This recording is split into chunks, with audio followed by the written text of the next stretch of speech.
Welcome to You're Not Crazy, It's Perimenopause. If you're a woman over 40 and feeling more anxious, not sleeping well, or disconnected from your body, this podcast is for you. I'm your host, Jenny Smith, functional medicine health coach, here to help you understand what the heck is happening in perimenopause. Each week, we're diving into real-life conversations about how our changing hormones impact anxiety, sleep, and stress, and I'll share simple strategies to help you feel normal again. So grab a cup of tea or beverage of choice, get comfy, and let's dive in. Hello, and welcome back to You're Not Crazy, It's Perimenopause. Today, we are going to be talking about why it's so difficult for us to stop craving sugar.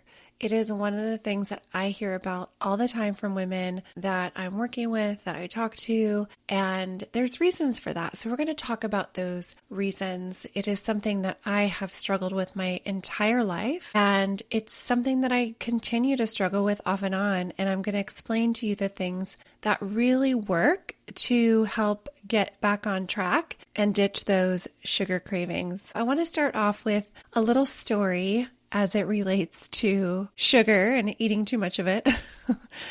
I work from home and I wear a lot of stretchy pants. I feel like if you work from home, stretchy pants are a must. And I remember putting my jeans on for the first time in a while, and this was to head out to my son's football game. And when I put the jeans on, they were very snug. And jeans are usually snug after a wash. I get that. But this was extra snug.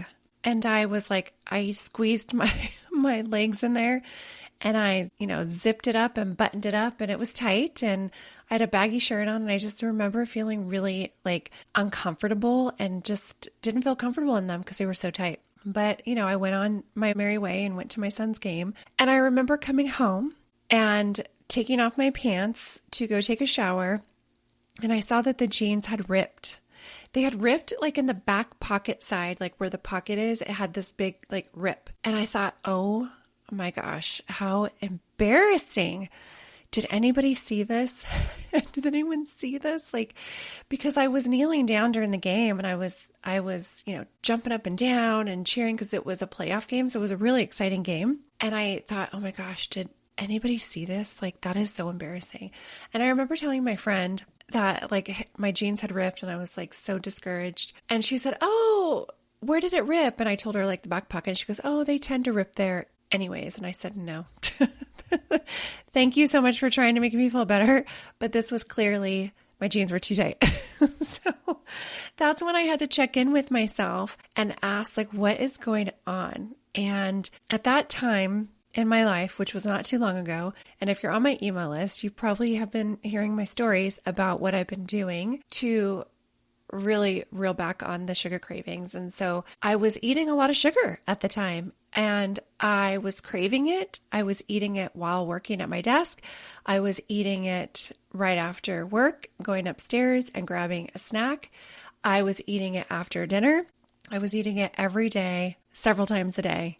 And it was catching up with me. And it's not that the weight is an issue, right? The weight is an issue for a lot of us. We don't want to gain weight. We know that there's health problems associated when you have extra weight on your body. We don't feel good when we have extra weight on our body. We don't feel confident. Our clothes don't fit right. And that is usually the measure of how I'm feeling, is how my clothes are fitting and my energy levels. And so my clothes weren't fitting well and my energy levels were bad. They were tanked. I had just really struggled with having energy in the afternoon. And I believe that's why I was going and grabbing the snacks from the pantry and eating the chocolate and stress on top of it too, right? It was a compilation of many things. And I'm going to share with you some of the reasons why we do crave sugar. And the number on the scale isn't usually my main point of measuring how I'm doing. It's how my clothes are fitting and my energy levels. I hear from women so often, they'll say, I have no willpower. And, they'll eat healthy all day long and then dinner happens and then the kids go to bed and they are standing in the pantry and they're eating junk and They're asking the question, what is wrong with me? And here's what I want you to know is that there's nothing wrong with you. There's so many reasons that this could be happening.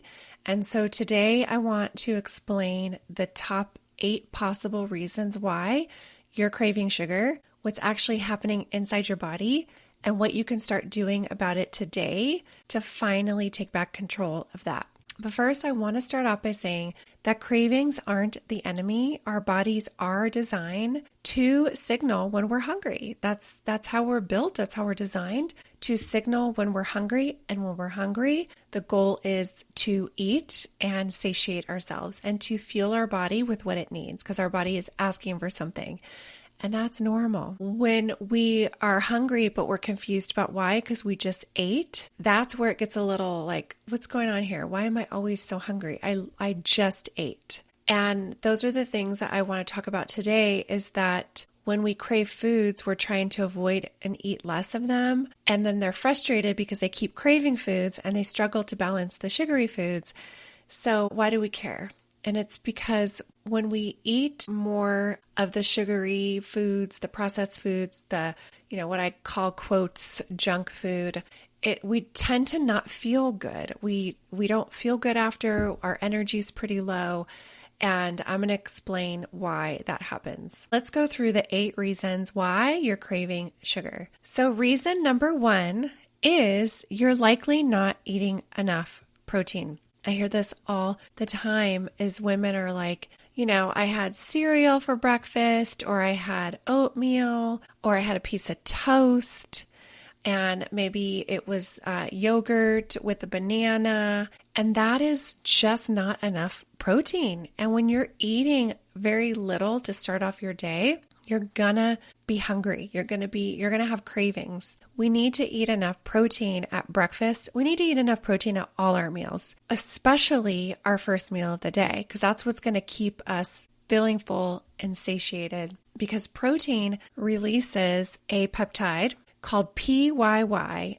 Protein increases PYY, peptide YY. What it is, essentially, it's a gut hormone produced by endocrine cells in the small intestine and colon, and it's released into the bloodstream after eating. So PYY signals to the brain to induce feelings of fullness, to induce feelings of satiety and reduce your appetite, which helps you regulate how much food you consume. And so when you're not eating enough protein, you're not stimulating that PYY hormone. Protein also reduces ghrelin, which is our hunger hormone. So we need to make sure that we're eating enough protein. And I see it so often that women simply are not. And there's many reasons for that, and we'll go into that in a little bit. But if you need protein ideas, I really encourage you to download my free protein guide, because in the guide, I show you how much protein women actually need as we enter into perimenopause, why protein becomes even more important during perimenopause, and simple ways to increase it without overthinking every meal, and give you easy, high-protein meal and snack ideas so that you can start using it right away. And I'm going to go ahead and link the protein guide in the show notes. Okay, reason number 2 why you might be craving sugar. You're on a blood sugar roller coaster. So that goes with our breakfast. If we're just having toast or cereal or oatmeal, we are going to have fluctuations in our blood sugar, and that's going to make us hungry. That's going to make us have cravings. It's going to make us anxious and irritable. And so you might be asking, what does blood sugar mean? What does that have to do with anything? So blood sugar is simply the amount of fuel in your bloodstream, and your brain runs mostly on that fuel. So when blood sugar is steady, you feel calm, you feel satiated, you're feeling really good. When it drops too low or high, when it drops too low, especially, your brain senses danger, and then that's when you're dealing with low mood, low energy, and then you might feel a little bit more irritable. And so what women are doing is, like they said, they're having maybe just coffee for breakfast, or, bagel or muffin or a granola bar, or some of those protein bars are just full of ingredients that really tank blood sugar.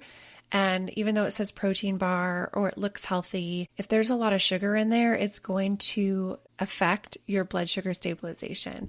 And so that's why you might be having cravings if you're starting off eating meals that are not substantial, that are not loaded with enough protein and fiber. Then come 3 o'clock, those cravings, you're going to be like reaching for everything that you can because your body is hungry. It's starving, it's hungry, and you need energy. And so you want to make sure that you are eating a balanced meal. And if you do have bagels, you do have coffee, have protein with it, because that's really going to help with the digestion of the starchy carbs and sugars to keep it more even keel if you pair it with something like protein and a fiber. Okay, that can really help with keeping blood sugar stable. Okay, reason number 3. You're restricting too much food. We're trying to lose weight. We are gaining weight because we're into perimenopause. Some of us, like myself, are in menopause or postmenopausal, actually. And we have that extra weight around our belly because thank you, estrogen, for declining. That is what's causing some of this extra weight that's on our body. It's harder for us to lose it. And so women think, well, if I eat less, then I'll be able to lose the weight. And actually, it backfires on you. That's what leads to when you're skipping meals and you're eating tiny salads and you're eating low calorie this and low fat that, then your body is literally screaming for energy. And then guess what it wants? Guess what it starts craving? Sugar, carbs. And it's just whatever's quick, right? Whatever you can get your hands on. Let's say you're driving and you're like starving because you barely ate anything during your workday, and you zip through the Chick-fil-A drive-thru and you eat fries and breaded chicken nuggets. That is going to just that contributes to the craving of wanting those really high starchy foods because you need something quick and you want some energy. So we need to make sure that we are simply eating enough food and getting enough protein, getting enough fiber on our plates, non-starchy vegetables, lots of colors. All of those will really help us with weight loss too. If that's why you're restricting food, because you want to lose weight, I really encourage you to look at what you're eating and ask yourself, am I really eating enough? And if you're not, you need to eat more food. It's just simply, the importance of that. And if you missed episode 11, I talk about what to eat in perimenopause to help you feel your very best without restricting or without dieting. So that's episode 11. Okay, reason number 4 why you might be craving sugar, and that is poor sleep. So you ever notice after a bad night's sleep, you're a lot hungrier the next day? Or maybe you don't notice because you're not sleeping well hardly at all. I talk to a lot of people who just don't sleep well, and I know how frustrating that is. It is so frustrating when you can't sleep. And this is, when you are not sleeping well, your hormones are completely disrupted. And it's simply biology. When you don't get enough quality sleep, several things happen in your body. Your body becomes less sensitive to insulin, making it harder to keep your blood sugars stable. So when our blood sugar is not stable, we're hungrier, we're irritable, we're more tired, we're crashing. And at the same time, your stress hormone, which is cortisol, it tends to rise, which can increase blood sugar, and that can make you crave quick sources of energy. So having lack of sleep is a stressor on your body. And when you're stressed, your cortisol is elevated. And when cortisol is elevated, so is blood sugar, so is insulin. And then that makes you have those cravings. Sleep also affects 2 other important hunger hormones. And I mentioned ghrelin earlier. So ghrelin is the hormone that tells your brain, I'm hungry. And after a poor night's sleep, your body produces more of it. And then the other hormone is leptin. And leptin is the hormone that tells your brain, I'm full. But sleep deprivation lowers leptin levels, making it harder to recognize when you've actually had enough to eat. And so the result is that you're finding yourself thinking about food more often, you're reaching for something sweet after meals, you're snacking throughout the day, and feeling like you're never quite satisfied. Your brain is always looking for fast energy, and sugar is the quickest source of that. And unfortunately, those sugary foods create another blood sugar spike, followed by a blood sugar crash, leaving you craving even more. So it's a cycle that's easy to get stuck in. It's just the cycle of wanting, more quick sugary foods. So this is why I always tell women to really prioritize your sleep, especially in perimenopause. We need more sleep as we get older. We just do. I talked to a client the other day who said that they normally get up at 5 and they slept until 6, and they were mad at themselves because they had so much to do and they don't usually sleep until 6. And I thought, well, your body is clearly sending a message that it needs sleep. So sleep. If you can. I know not all of us have the luxury of being able to sleep in or, but really trying to get to bed earlier is so important to make sure that you're getting enough good quality sleep and making sure that you're eating enough protein and fiber at your meals and managing your stress. In addition to sleep, all of that helps with reducing cravings and helping you feel satisfied. So I also did an episode all about sleep, and you can find that right after episode 11 in episode 12, Sleep and Hormones and Why You Feel So Tired. So if you want to learn more about sleep and how to improve your sleep, I encourage you to go listen to episode 12. Reason number 5, why you're craving sugar. You are dealing with chronic stress. You're just stressed out to the max. And then what happens when we're stressed? Cortisol elevates in our body. Cortisol elevates insulin, making our blood sugar higher, making us want and crave more foods. And that's when that leads to stress eating or comfort eating, emotional eating. I have shared on here before that I am a stress eater, and that is why my pants were a little tight, because I had been going through a lot of stress, personal stress, work stress, and I was reaching for the chocolate. Chocolate just gives me that dopamine, gives my brain that dopamine hit. And then when I eat the chocolate, I want more of the chocolate. So it's like this cycle, right? And when your brain wants quick energy when it's stressed out, the sugar delivers, and it delivers it temporarily. So we really got to get a handle on our stress and find ways to relieve stress naturally. I also have an episode on stress, and that is in episode 15. There are so many ways that we can relieve stress: going for a walk, making sure that we are breathing, taking breathing breaks, not just like breathing, but like really doing diaphragm breathe, like inhaling enough air into your diaphragm to help calm to take you out of sympathetic nervous system and put you into parasympathetic. So the sympathetic is the go, go, go mode, like we're constantly going, the engine's running and we're pedal to the metal. And then the parasympathetic is our calm mode. It gets our body into calm and a relaxed state. That's when we're able to digest. That's when our brain is able to focus a little bit more. That's when our blood sugar is more stable. So really doing exercises that can take you out of the sympathetic state and put you in the parasympathetic state. And I talk a lot about that in episode 15, if you want to go listen to that on stress. So reason number 6 of why you are craving sugar, and oftentimes it's because of our habits. So one thing I see all the time is that women assume that they're craving sugar because they have no willpower. And that's simply not true. It really is not. Willpower is almost never the issue. And I feel so bad because so many people are like, I have no willpower. I have no willpower. Well, it's not that you don't have willpower. It's you probably have all these other things that are going on that need to be addressed.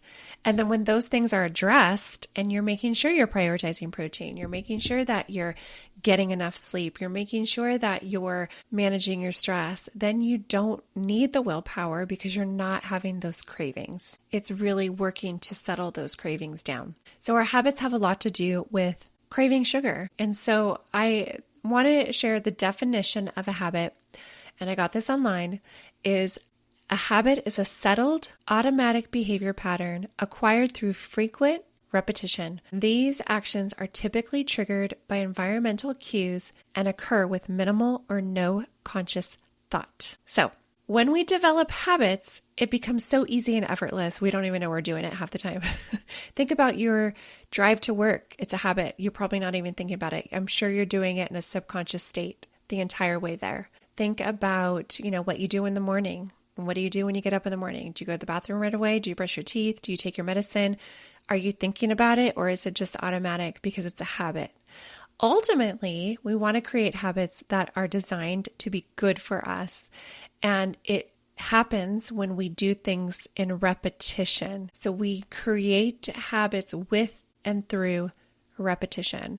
And so many of our eating habits have become automatic. We repeat them so often that our brain is like, am I hungry? Or is it just, this is what I'm used to? Because, for example, let me use this for an example. A habit is usually triggered by a cue. Okay, so when I get off work, my cue is to go upstairs and grab a snack. because I'm hungry because I haven't eaten since breakfast. I work a half day, so I'm hungry, I go upstairs. That is a habit. So my cue is get off work and then I go upstairs and I eat. But I'm no longer asking myself, am I hungry? Am I hungry, or am I just going to eat because it's a habit, it's what I do. So that's called a habit loop. So many of our habits are automatic. We repeat them automatically, and it's called a habit loop. This is the loop of the habit I'm doing. So think about some things in your life that are habits, and how did you establish those habits? How did they become habits? And think about the cue that triggers the behavior. So, here's an easy one. We get like an alert on our phone. We hear like our iMessage or a text message comes through on our phone. We hear the alert. We hear that sound. We are triggered to go pick up our phone and see the text. That cue of the sound of the phone triggers the behavior, and your brain expects a reward that it's received in the past. So like for me, it's 3 p.m. So I'm going to go head upstairs and get something to eat because I'm hungry. And then I'm like, ooh, there's some, Hershey Kisses in here or whatever. And then I just start eating it because it's a habit to just go into the pantry and start eating food. Or, maybe you finish dinner and you immediately start looking for something sweet. That is a habit that so many people have because some of us, it's part of our childhood. Like if we ate dinner, we usually got like dessert after, or, we go out to eat. What does the waiter ask you? Would you like to see the dessert menu? So, after dinner, sometimes it's a habit to think about what we're going to have for dessert. And it's not that dessert is bad. It's not that we shouldn't have dessert. But if you're doing dessert every night after dinner, then that could contribute to your sugar cravings. Let's say you sit down to watch a movie at the movie theater. What is the trigger when you're at the movie theater? Well, you smell it as soon as you walk in, the popcorn, right? And you don't even have to think about it. It's like, oh, I gotta have popcorn at the movies. So it's just, those are the things that we create. It's habit loops. So, eating the sugar and having the dessert does not necessarily mean that you're hungry. It's simply routine that your brain has practiced over and over and over again until it's become automatic. The goal is we want to change any of our negative habits or habits that have a negative impact on us and change them into more positive ones. But you can't just do the positive habit once. Let's just say, you want to cut out dessert at night, and, one night you don't eat dessert and then the next night you don't think about it anymore. You will have to interrupt that loop. You'll have to do repetitions of that over and over again before it becomes an automatic habit. So the first step is becoming aware of your habits. Once you notice the cue, you can interrupt it before it turns into the usual behavior. And so that's called a habit disruptor. So instead of like me going into the pantry at 3 o'clock, I could drink a big glass of water and ask myself, am I actually really hungry, or am I just stressed from my day at work? And if I'm hungry, I need to have food ready to go that I know that I'm going to eat, versus just aimlessly looking in the fridge going, what is there to eat? Looking in the pantry, because when you're hungry, you just grab whatever's quick. And thinking about dessert after dinner, there's some behaviors that you can do. You can drink tea after dinner. You can go on a short walk. Or one that works really well for me is go brush your teeth. As soon as you brush your teeth, you don't want to eat again because you just brush your teeth. I can't tell you how many times I tell my kids, I made breakfast this morning. Have this before you go to school. I can't, Mom. I just brush my teeth. Okay. So over time, we develop these habits, and it can be automatic and not necessarily willpower. It's just automatic. It's something our body is used to. It's something that our brain is used to.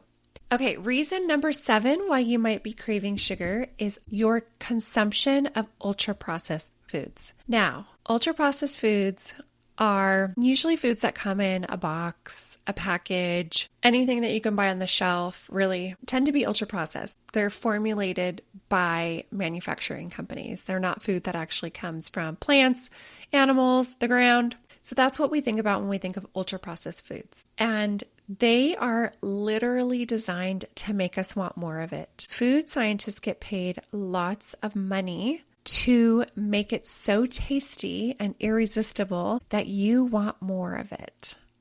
Because if you want more of it, then you buy more of it. And when you buy more of it, the more money the companies make. That's what it's all about. And I asked Google I was just curious. And I already know this, but I asked Google, is ultra processed foods highly addictive? This is what Google said. Ultra processed foods are industrially formulated to trigger intense cravings by combining refined carbohydrates, fats, and salt at hyper palatable levels, meaning very, very, very tasty. Once it hits our taste buds, it's hyper palatable levels. They bypass the gut-brain satiety loop, and these foods are engineered for rapid absorption, lacking the fiber needed to signal fullness, which leads to compulsive consumption and addiction-like brain responses. So we're not craving these foods because we're weak. We're not craving these foods because we have no willpower. We are craving these foods because they are engineered that way. They are designed to make you want more. And once you kick the ultra processed food habit, you're like, oh my gosh, real food tastes so good. Talking about sugar and thinking about like fruits, when you cut out refined sugars like ice cream or candy bars or, anything like that has the white refined sugar, you cut that out for a few days, maybe longer, and you eat real fruit like a blueberry, you're just like, oh my gosh, this is so good.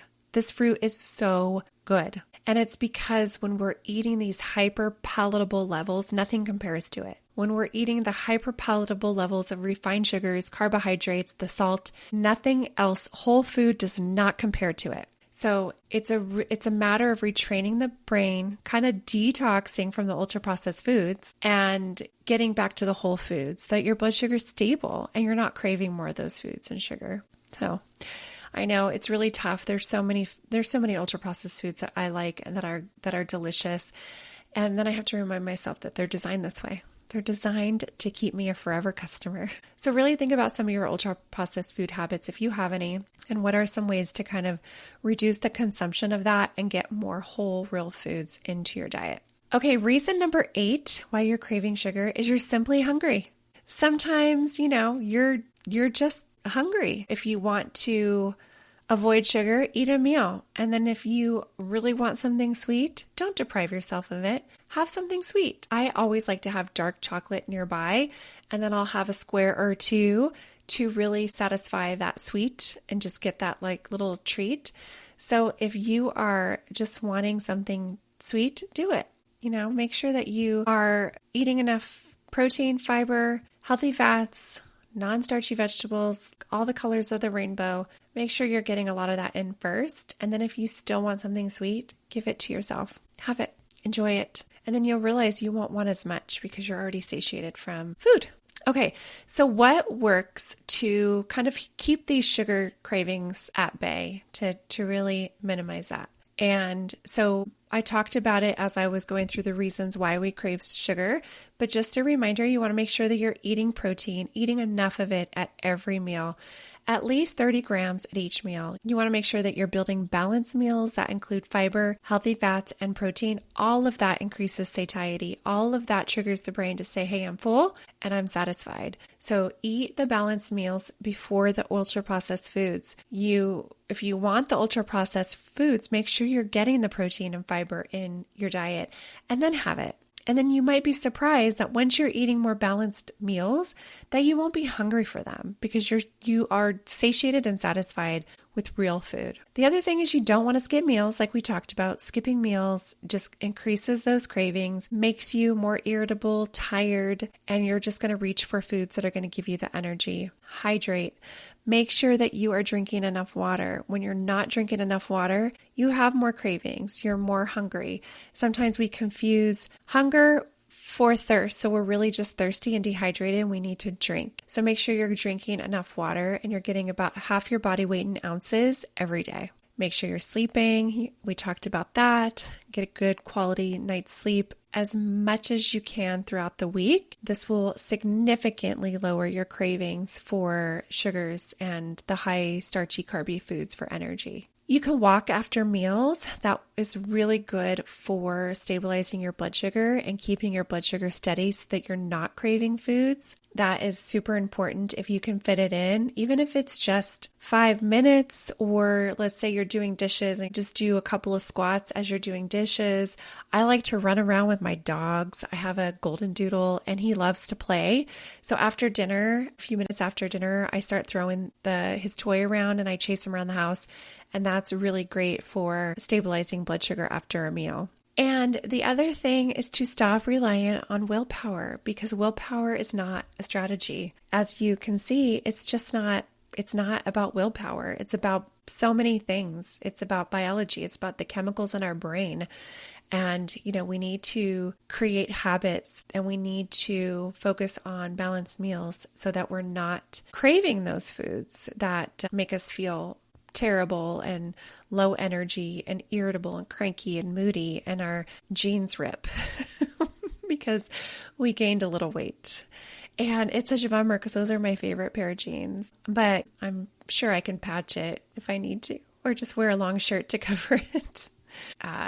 It's just a reminder that we're not perfect and we can get off track at times. And so it's important to just take a look at what's happening in your life. What kind of stressors you have going on? Is your environment set up for success to help you avoid snacking, and to really not rely on willpower? It is a terrible long-term strategy. So I want to share that in my coaching programs, I don't tell women to stop eating sugar, because we have to address the reasons why you're craving it in the first place. And we look at all of those things. So just to recap, the reasons why we might be craving sugar is: 1, you're not eating enough protein. If you need help with getting protein in, do download my protein guide. I will link it in the show notes. Number 2 is you're on a blood sugar roller coaster. So making sure we're eating balanced meals and managing stress so that we keep blood sugar stable. Reason 3, you're restricting too much food. Make sure you're eating enough good quality food. Reason 4 is poor sleep. We want to make sure we're sleeping well so that our hormones are stabilized so that we don't have those cravings. Reason number 5 is chronic stress. Doing our best to mitigate stress, to make sure that we make time for us to do fun things, to relieve stress, whether it's going to the gym. Reason number 6 is our habits, taking a good look at our habits. And is there any habit loop that we want to break and disrupt? And what new habits do we want to create? And really focus on doing that day after day after day after day. And I recommend starting one habit at a time. Reason number 7 is ultra-processed foods. They are designed to be addicting. So making sure you eat a balanced plate first will keep you full so that you don't crave those foods. And then reason number 8, why you're craving sugar, is you simply want it and you're hungry and you want to make sure that you're eating enough food, balanced meals, and that you do enjoy in anything sweet when you want it, and making sure that you're doing all those other things first so that you keep it pretty controlled. So before we wrap up today's episode, I want to tell you about something that I created because I know how frustrating it is to feel like you're constantly battling sugar cravings. I created my 14-day jumpstart because I truly believe most women don't need another diet. They need a reset that helps their body work with them instead of against them. And so essentially, this jumpstart is resetting your balance plate, making sure that you're building balanced meals using my balance plate method to naturally reduce sugar cravings. So my balance plate method is all about making sure we have enough protein, fiber, healthy fats, and non-starchy vegetables. We increase our protein in this jumpstart without overthinking it to help stabilize our blood sugar so we're feeling fuller. In the jumpstart, I'll help you have more energy throughout the day. I'm going to show you how to meal prep in a way that actually fits your busy life so you're not spending hours in the kitchen. You're going to learn which foods truly satisfy your body, and you're going to stop relying on willpower to get through the day. And one of my favorite things is hearing what women say when they finish the program. And it's usually not, "I lost weight," although that is a wonderful side effect, and that is what happens to many women who do the jumpstart. But they'll say things like, "I can't believe my cravings are gone. I don't think about food all day anymore. I finally feel in control around food." And that's exactly what I want for you too. Our next 14-day jumpstart begins on Thursday, July 16th. If you're listening to this before then, I'd love to have you join us. The link with all the details will be in the show notes. If you're listening after July 16th, 2026, don't worry. because I will be offering this program again. Just make sure that you're subscribed to the podcast because this is where I'll announce when enrollment opens for this program in the future. You can also follow me on Instagram at JennyAZ_simple or send me an email at health@jensmith.coach and I'll be happy to let you know when the next enrollment opens. If you're tired of feeling like sugar's in control, if you're ready to calm the cravings and start feeling like yourself again, then I'd love to be able to help you because you don't have to do this alone. And remember, sugar usually isn't the problem. It is a symptom. And when we get to the root of that, we get to the foundation of why we have that symptom in the first place by nourishing our bodies with what it needs, by getting good quality sleep and managing our stress, then those cravings start to get a lot quieter. All right, ladies, that's it for now. Thank you so much for being here, and I'll see you next week.